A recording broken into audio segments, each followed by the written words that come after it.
Tu bosses pour des familles très riches qui te demandent des choses parfois assez incroyables. Voilà, tout à fait. Ouais, ouais. Tu sais que je savais que ça allait être incroyable, mais je ne pensais pas autant. C'est-à-dire que quand on a commencé à préparer l'émission, surtout pendant le Covid, tu as des histoires qui te sont arrivées pendant le Covid, à Saint-Tropez notamment, je ne savais pas que c'était possible.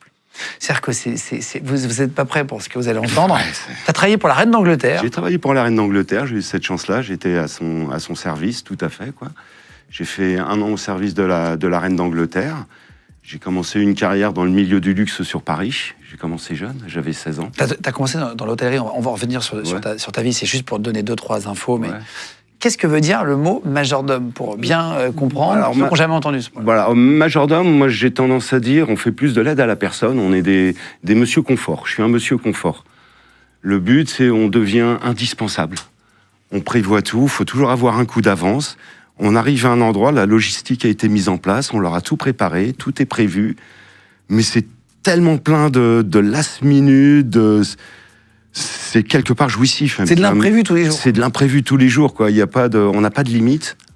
On imagine ce métier en costume, avec tu vois, très protocolaire. Est-ce que c'est comme ça? Pas du tout.